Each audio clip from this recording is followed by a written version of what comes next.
भूल जाते हैं। जैसे हम लोग भी देखते हैं कि जब यहाँ पे कुछ गड़बड़ी होती है, किसी का दुश्मनी होता है, या कभी पुलिस भी ऐसा होता है, जब हम गलती करते हैं तो कुछ ज़्यादा ही वो ये कर देता है, मतलब परेशान कर देता है, जो कि रूल्स के विरुद्ध हो जाता है।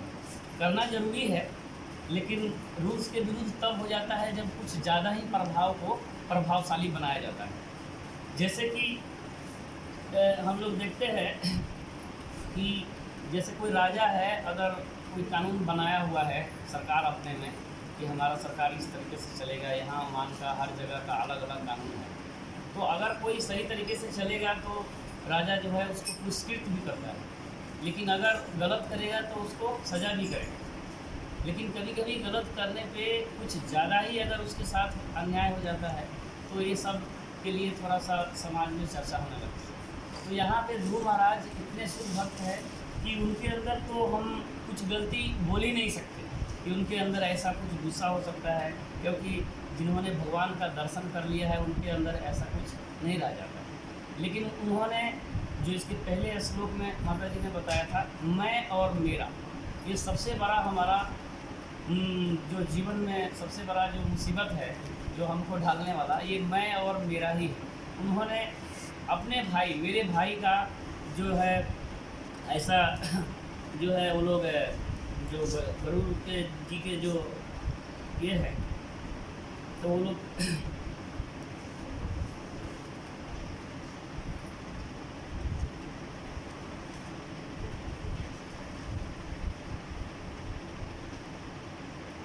हाँ, यहाँ पे देख रहे हैं हम लोग पिछले श्लोक में प्रभु जी कि जो कुबेर जी के जो अनुचर थे, तो उनका जो है ये जो है अपना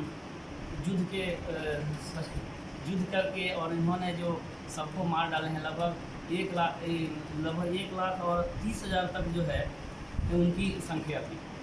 बाद में जो है इस युद्ध को ख़त्म करने के लिए उनके जो दादाजी हैं वो आ रहे हैं स्वयंभू मनु, और वो समझा रहे हैं इसके बारे में। तो जब हम ये देख रहे हैं कि ध्रुव महाराज की जो भक्ति है इतनी अटल है, जिसके वजह से उनको अगर रास्ते से अगर भटक भी जाते हैं तो दोबारा भी इसका बेनिफिट मिलता है। भगवान ऐसा नहीं है कि हम एक बार भगवान का कृपा प्राप्त किए और बाद में भगवान हमको भूल जाएंगे। भगवान के सानिध्य में हम निरंतर रहेंगे। उनका जो भगवान, एक बार जब हम भगवान के श्रावणी के अंदर में आ जाएंगे, कृपा प्राप्त कर लेंगे, तो हम लोगों को उसका बेनिफिट हमेशा मिलेगा। भगवान एक तो ईश्वर, परमेश्वर और महेश्वर। ईश्वर हमारे हृदय के अंदर है, जो हमेशा वो इशारा करते रहते हैं ये हमसे गलत हो रहा है, ये हमसे सही हो रहा है। और जो महेश्वर है वो तो आप लोग जानते ही हैं शिव जी को, और जो परमेश्वर हैं परम, जहाँ पे परम शब्द का जो पुष्टि हुआ है वो है भगवान श्री कृष्ण। जैसे कि यहाँ पे बताया गया है श्लोक में भी कि ईश्वर परमा कृष्ण सच्चिदानंद विग्रह अनादिलादि गोविंद सर्व कारण कारणम। तो जो गोविंद के नाम से विख्यात कृष्ण है वही परमेश्वर हैं, और सारे कारणों के मूल कारण भगवान ही हैं। जो कुछ भी घटित होता है हम लोग सोचते हैं कि ऐसा क्यों हो रहा है, लेकिन वास्तव में उसके पीछे भगवान का ही कारण है। देखिए, अगर कोई भी, जैसे कोई एक कुम्हार है जो मिट्टी का बर्तन बनाता है, अभी दीपावली में हम लोग बहुत सारा दीप जलाए हैं, तो जो कुम्हार है और वो जो बर्तन को बनाता है, तो इसमें तो एक मिट्टी आ जाता है, इसके बाद पानी आता है, इसके बाद उसका जो मशीन आता है, तो वो सब कुछ सही है। लेकिन ये जो इच्छा है एक कुम्हार का है, उसका इच्छा है कि हमको बनाना है। तो जो भी ये कालक्रम में घटना होता है ये इच्छा भगवान की है। लेकिन जैसे यहाँ हम लोग समझ जा रहे हैं कि हाँ कुम्हार का इच्छा है इसलिए ऐसा बना है, तो वैसे ही हम लोग जो है प्रभु जी ये इच्छा समझ नहीं पाते हैं कभी कभी कि ये भगवान का इच्छा नहीं था। ये सोचते हैं कि ऐसा दूसरा वजह से हो सकता है, तीसरा वजह से हो सकता है, तो हम लोग भटक जाते हैं। लेकिन वास्तव में ये सब होता है भगवान की इच्छा के कारण। भगवान कह रहे हैं कि अपनी बुद्धि का हम प्रयोग करके कुछ भी नहीं कर सकते।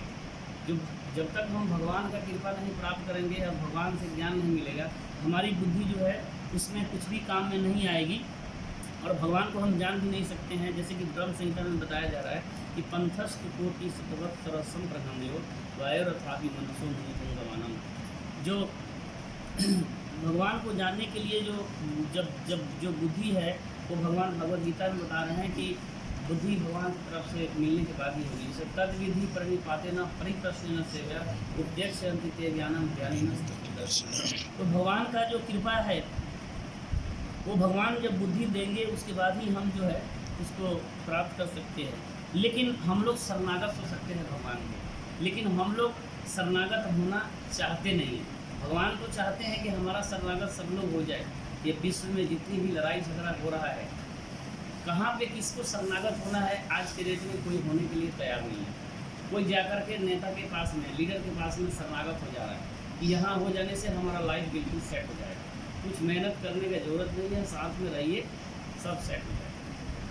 लेकिन कुछ लोग सोचते हैं कि हमारे पास ताकत है, ज़्यादा है, हमको किसी की ज़रूरत नहीं है, मैं खुद ताकत वाला आदमी हूँ, मुझे क्या ज़रूरत है किसी को सिलेंडर करने का। कोई आदमी सोचता है कि मेरा फैमिली बहुत बड़ा है, मेरा फैमिली में हो जाएगा, सब लोग देखेगा। कोई आदमी सोचता है मेरा बच्चा है, कोई ऐसा तरह तरह का लोग सोचते रहता है। लेकिन कभी ये नहीं सोचता है, ये सब जो है मिथ्या अहंकार है। इसको मिथ्या अहंकार बोला जाता है। मिथ्या अहंकार की वजह से ये आदमी ऐसा सोचना चालू कर देता है, और जिसकी वजह से मैं और मेरा जब उसके अंदर में आता है तो उसका पतन चालू हो जाता है। एक छोटा सा यहाँ पे जो ध्रुव महाराज का हम लोग देख रहे हैं जो मिस्टेक हुआ है, ये अपने भाई के लिए हुआ है, मैं और मेरा। तो बताया जा रहा है कि ध्रुव महाराज के अंदर तो ऐसा कुछ था नहीं, फिर भी उन्होंने इतना ज़्यादा यक्षों को क्यों मार दिए। मारना तो एक भाई का मर्डर हुआ है तो एक ही भाई का मर्डर होना चाहिए, लेकिन वो तो 1,30,000 मार दिए, तो बहुत बड़ा गलत कर दिया। तो इसलिए क्या हुआ कि मन के अंदर हर आदमी का थोड़ा सा ऐसा आ जाता है प्रभाव, जब राजतंत्र करता है या जो भी होता है। तो ध्रुव महाराज के अंदर जो अंश है वो बहुत कम था। कैसा अंश था? उदाहरण के तौर पे जैसे हींग को रखा जाता है डब्बे में, तो हींग पूरा निकाल के फेंक देने के बाद भी उसके अंदर स्मेल रहता है। अगर कपूर जलाते हैं पूजा के लिए, तो अगर उसको भी कपूर निकाल देंगे फिर भी डब्बे में कुछ दिन तक, 4-5 दिन तक ऐसे स्मेल रहेगा। मतलब वो नहीं है, फिर भी एक समझने के लिए बता रहे हैं। इससे तो हम लोगों के अंदर अखापीसी भरा हुआ है, लेकिन ये समझाने के लिए बता रहे हैं। तो सोचिए कि ऐसा होने से, अज्ञानता की वजह से ये सब हो गया।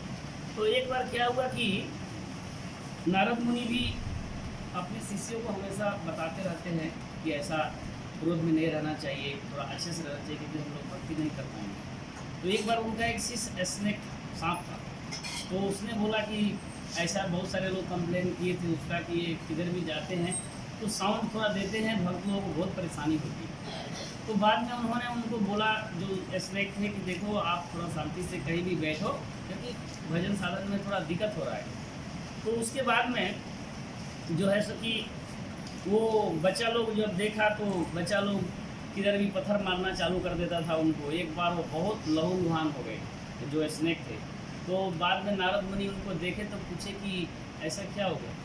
तो उन्होंने बोला, आप जो बोले आपका आज्ञा का मैंने पालन किया, आप हमारे गुरु जी हैं, तो इसके वजह से ऐसा मुझे सब लोग बोले। तब जाकर उन्होंने बोला कि थोड़ा सा आप साउंड देना पड़ेगा डराने के लिए, मतलब मारने के लिए नहीं, किसी को काटने के लिए नहीं, आप थोड़ा सा डराने के लिए करिए। तो थोड़ा सा ये चल जाता है, लेकिन अगर ज़्यादा होगा तो नहीं चलता है।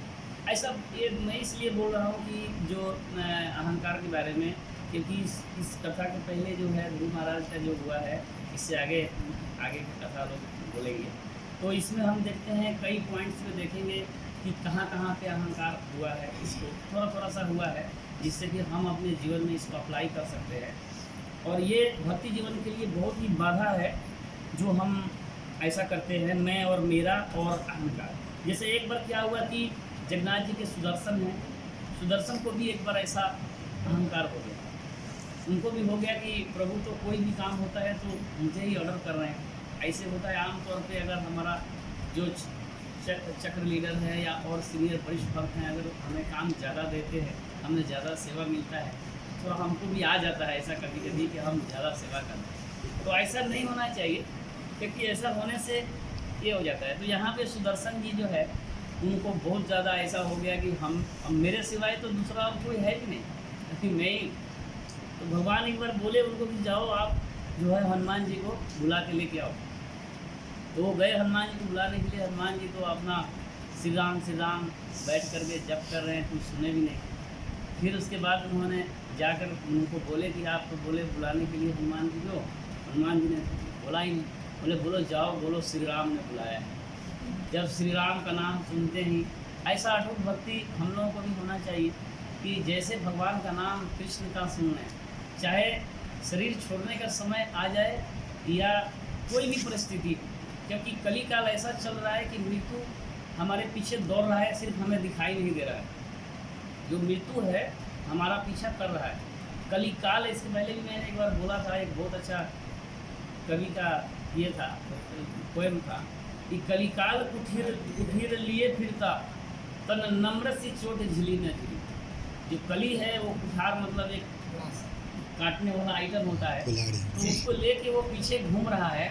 और ये जो हमारा आत्मा है ये झेल पाएगा कि नहीं, इसका कोई बोल नहीं सकते हैं कि कितना इसको कष्ट होगा। तो इसलिए बोलते हैं कि कहले हरि नाम हरे रसना, अंत समय में ये जो जीवा है वो हिली नहीं, ये हिलेगा कि नहीं हिलेगा इसका कोई ठीक नहीं है। इसलिए प्रभु जी हम लोगों को हमेशा जो आश्रय है वो भगवान का लेना चाहिए, क्योंकि जहाँ भी दुनिया में हम जाएंगे और कुछ भी हम आश्रय लेंगे वो हमारा निराश्रय ही होगा। सिर्फ एक भगवान का आश्रय जो है वो असली आश्रय है। इसके बाद दुनिया में कोई भी ऐसा आश्रय नहीं है।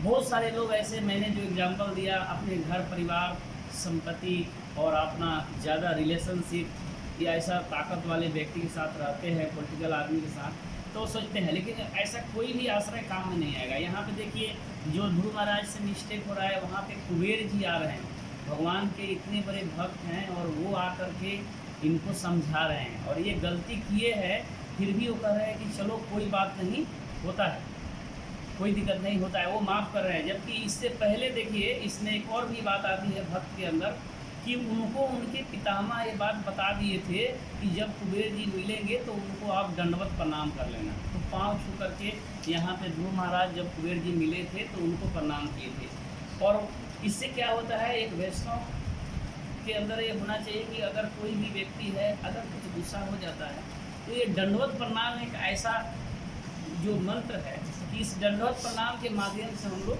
खुश कर सकते हैं। उसी समय में बिल्कुल माहौल साफ हो जाता है। तो कुबेर जी जो है वहाँ पे जैसे इनसे मिले तो इनको तो पहले से वैसे भी भक्त हैं और उनके पितामह भी इशारा किए हैं। ऐसे हम लोगों को भी इस समय में जो भक्ति कर रहे हैं, हमारा बहुत बड़ा सौभाग्य है कि चैतन्य महाप्रभु के टाइम में स्वयं मनु के ये चैतन्य महाप्रभु हर मनु के अंदर में मनमंत्र में नहीं आते।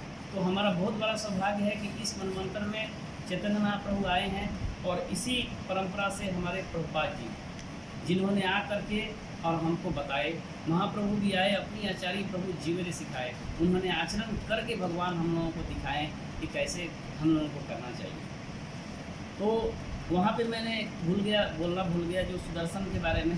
तो सुदर्शन जी जो है उसके बाद में बुला के लेके आ रहे हैं। तो सुदर्शन को ऐसा है कि उन्होंने अपना विस्तार करके और 8 उन्होंने अपना विस्तार करके और उन्होंने दरवाजे को घेर ले रहे हैं। तो हनुमान जी जो है अपना भी हाथ का विस्तार करके और पूरे सुदर्शन को पकड़ के और भगवान के पास जा करके भगवान को दंडवत कर रहे हैं। तो वहाँ पे सुदर्शन जी को मालूम कर रहे हैं। तो इसी तरह से हम लोग देखते हैं कि प्रहलाद महाराज थे, हरिदास ठाकुर थे, हैं, इन लोगों को भी कितना कष्ट दिया गया, लेकिन इन लोगों को गुस्सा नहीं आया बिल्कुल। ये लोग क्योंकि भगवान का नाम निरंतर अपने मुख से लेते रहते हैं।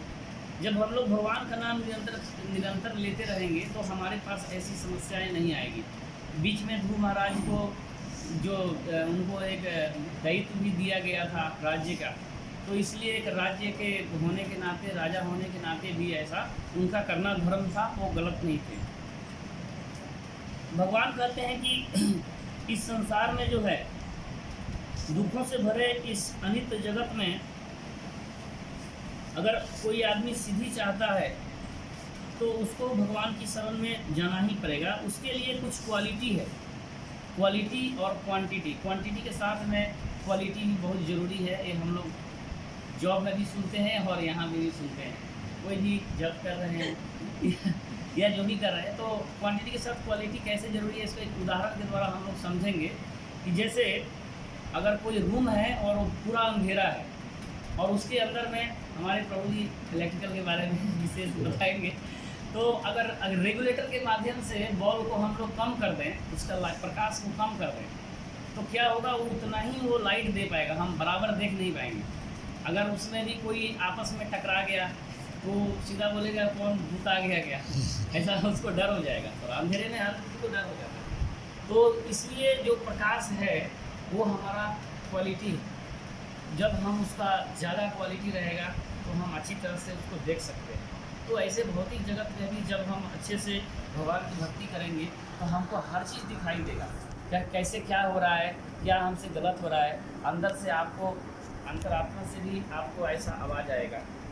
और प्रभुपाद जी की ऐसी सेना है पूरे विश्व में, उन्होंने ऐसा एक सेना तैयार किया है कि कोई भी समस्या आएगी तो कोई ना कोई सैनिक आपको हेल्प करने के लिए मिल जाएगा। तो कहते हैं प्रभु जी कि आखिर ये कैसे होगा। ये जब भागवत के पहले कांडों के दूसरे श्लोक है कि तदा रजः तमः भावः काम क्रोध आदयः चये चेत एतई अनाविदम स्थितम सत्वे प्रसिद्धति जब ही हमारे हृदय में जब अटल प्रेम भक्ति स्थापित हो जाती है, जब हमारे हृदय में प्रेम भक्ति बिल्कुल निश्चय हम कर लेंगे कि हमारा सिर्फ भगवान के सिवाय और कोई दूसरा नहीं है, उसी समय जो काम क्रोध जो है ये हमारे हृदय से लुप्त हो जाएंगे और हम सत्व गुणों में स्थिर होकर के और परम सुखी हो जाएंगे, भगवान की भक्ति करके परम सुख को प्राप्त कर सकते हैं। लेकिन इसके लिए हमें हमेशा ध्यान देना है कि हम जो कहीं भी जाएं तो भगवान की शरण में रहें और हमसे कोई ऐसा अपराध नहीं। जैसे एक बहुत जगह ऐसा चलता है इंडिया में कि हम लोग कुछ प्रवचन के लिए जाते हैं तो वहाँ पे कुछ सवाल ऐसा कुछ पूछा जाएगा। अगर हम हरिनाम के बारे में बता रहे हैं तो वहाँ पे हनुमान जी के पिताजी का क्या नाम था, ऐसा भी सवाल हो जाएगा। तो इससे भी घबराने की ज़रूरत नहीं है। एक बार की बात है कि एक गुरु जी थे, वो ऐसे ही प्रवचन हर जगह पे करते रहते थे। तो एक जो शिष्य नहीं थे उनके, लेकिन उनका टारगेट था कि प्रचार बहुत ज़्यादा हो रहा है तो इसको कैसे रोका जाए। इसके रोकने के लिए सबसे पहले तो एक भक्त को बुलाएंगे, इधर उधर तो कुछ नहीं हो, उसके लिए गुरु जी को ही पकड़ना पड़ेगा, उनको टारगेट में लेना पड़ेगा। तो गुरु जी को उन्होंने क्या किया कि टारगेट में लिया और बैठा, और बैठने के बाद गुरु जी ने जैसे सबसे प्रश्न किए, उनसे पूछे तो उन्होंने बोला आप हमारे प्रश्न का जवाब दीजिए कि कल जो हम क्या खाना खाएंगे आप बता सकते हैं। वो बोले बिल्कुल हम बता देंगे आप कल क्या खाना खाएंगे। गुरु तो अंतर्यामी होते हैं, वो तो गुरु जी को समझ नहीं पाया, वो तो भौतिक जगत में विचरण कर रहा था, उसको क्या मालूम। यहीं पे हम लोग इतना कम संख्या है, बहुत सारे लोग हैं जो भौतिक जगत में विचरण कर रहे हैं। आहार निद्रा भय मैथुनम च समान में तो पशुधि नराना धर्मे ही तेषाम अधिको विशेषो धर्मे न हीना पशु भी समान। बेशक वो अपने आप को मनुष्य समझ रहे हैं, लेकिन जो हम नहीं, लेकिन जो शास्त्र है वो उनको पशु के समान ही समझ रहे हैं। तो इसलिए हम लोगों को भगवान का भक्ति करना बहुत ज़रूरी है। तो जो ये जो शिष्य है, शिष्य तो नहीं है, इन गुरु जी ने इनको आदेश किया कि आप कल खीर खाओगे, अच्छा वाला खीर आपको कल मिलेगा, आप आज जा सकते हैं, कल बात करेंगे। और ऐसा हुआ कि उन्होंने गुरु जी को सोचा कि गुरु जी की बात को झूठा कर दिया जाए, तो उसने सुबह उठ करके जल्दी से घर में किसी को बताया नहीं और सोचा कि जंगल में भाग जाता हूँ, पूरा दिन निकालेंगे और फिर हम शाम के टाइम में गुरु जी के क्लास में आ जाएंगे। वो जा करके जंगल में एक पेड़ था, उस पेड़ के ऊपर जा करके ऐसा टॉवेल से, गांव में टॉवेल होता है, टॉवेल से पेड़ को बांध के सोचा सो जाते हैं, एक उधर ही सो गया और पेड़ के ऊपर ही सो गया। सोचा कि गुरु जी का बात को साबित करना है। इतने में क्या हुआ कि नीचे में जो ग्वाल बाल है वो लोग उस दिन प्लान किए थे कि हम लोग ऐसा पिकनिक करेंगे, कुछ खीर बनाएंगे हम लोग। वो लोग मिट्टी का बर्तन ले आके दूध निकाल के सब लेके आए थे, वो लोग बनाए वहाँ पे। लेकिन उनको बीच में एक गांव, पहले के टाइम में क्या था, टेलीफोन नहीं था, कुछ इन्फॉर्मेशन होने के लिए बहुत मुश्किल था। तो कुछ लोग जो थोड़ा बॉडी बिल्डर बोल सकते हैं या क्लेवर बोल सकते हैं गाँव से,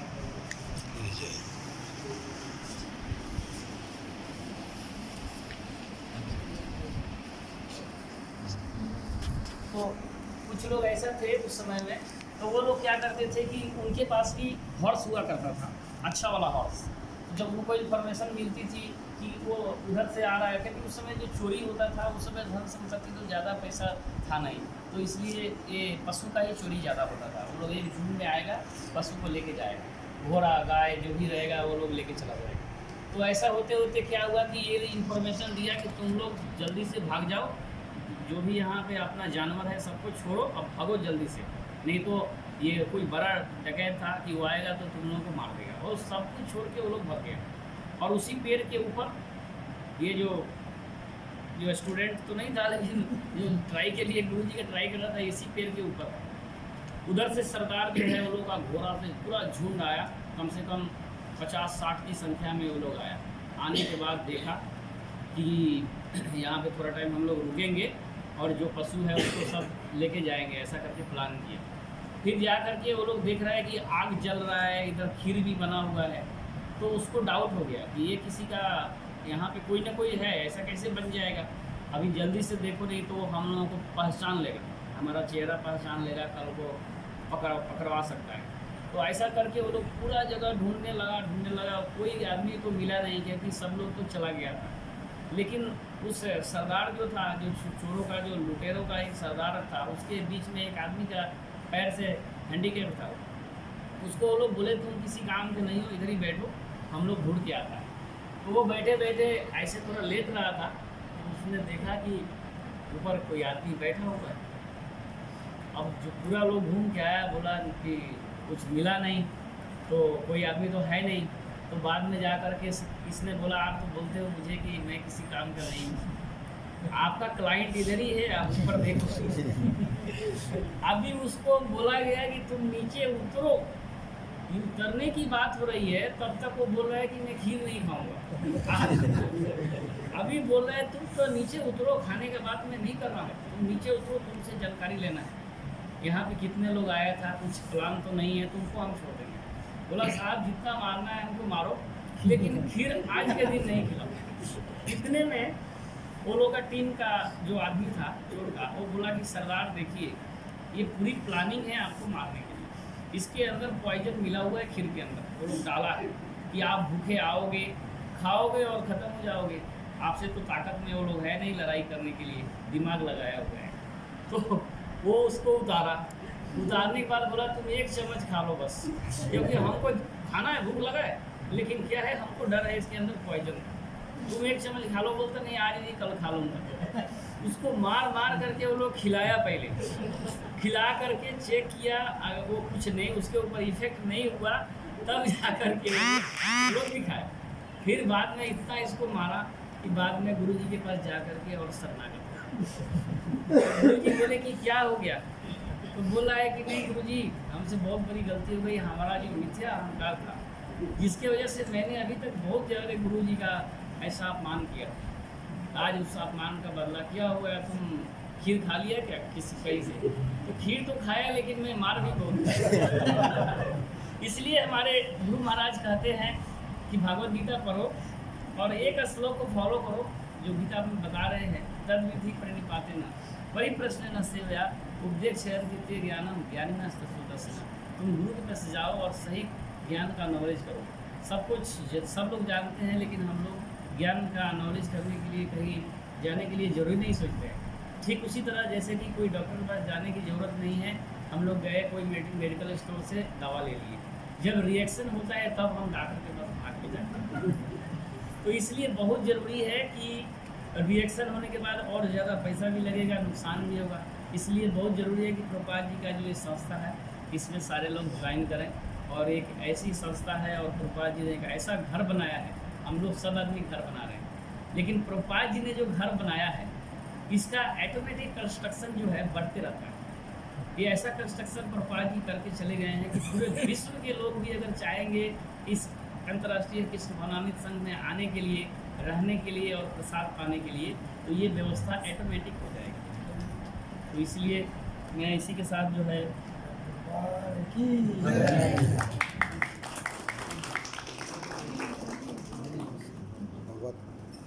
भगवत गणराज महाराज की जय, प्रभुपाद की